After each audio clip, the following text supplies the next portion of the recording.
அருந்ததியினர் இடஒதுக்கீடு குறித்து உச்சநீதிமன்றத்தின் தீர்ப்பு என்பது திராவிட மாடல் ஆட்சிக்கு கிடைத்த பரிசு என்று தமிழ்நாடு முதலமைச்சர் மு.க.ஸ்டாலினும் திமுக தலைவருமான மு.க.ஸ்டாலின் தற்போது தெரிவித்திருக்கிறார். திராவிட மாடல் ஆட்சிக்கு இந்த உச்சநீதிமன்ற தீர்ப்பு ஒரு முன் உதாரணம் என்றும் அவர் கூறியிருக்கிறார்.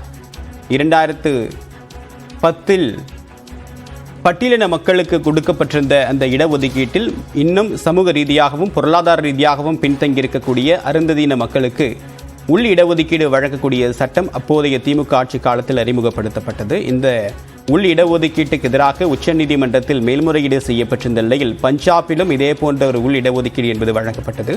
இந்த வழக்கில் நேற்று உச்சநீதிமன்றத்துடைய தீர்ப்பை சுட்டிக்காட்டி தமிழ்நாடு முதலமைச்சர் மு.க.ஸ்டாலின் இந்த கருத்தை பகிர்ந்து கொண்டிருக்கிறார். விவரங்களுடன் இணைகிறார் சிறப்பு செய்தியாளர் அபினேஷ். விவரம் என்ன?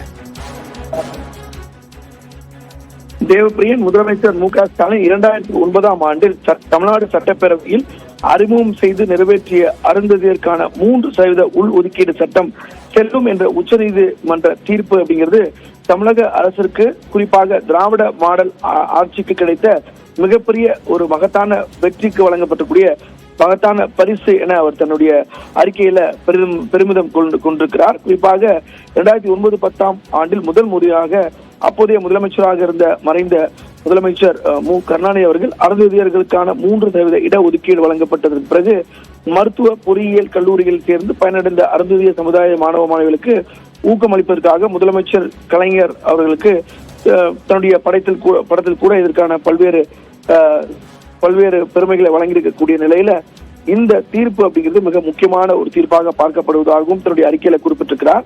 மிக முக்கியமாக நேற்றைய தினம் இது தொடர்பாக தன்னுடைய எக்ஸ் வலைப்பக்கத்தில் மிக முக்கியமான ஒரு கருத்தை பதிவிட்டிருந்தார்.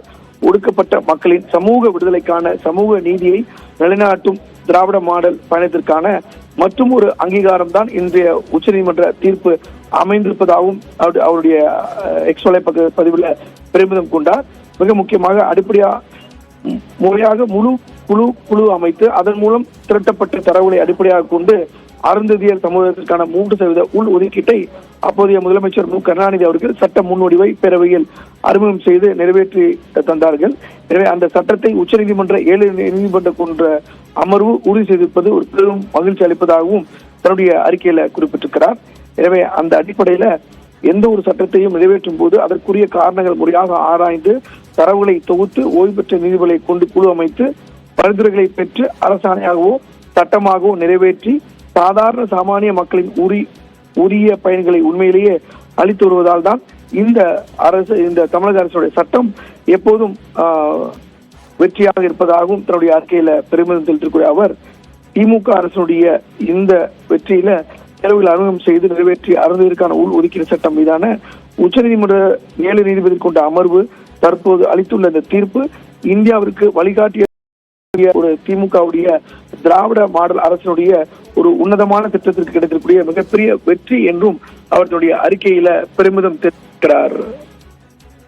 உங்களுடைய விரிவான தகவலுக்கு நன்றி அபினேஷ்.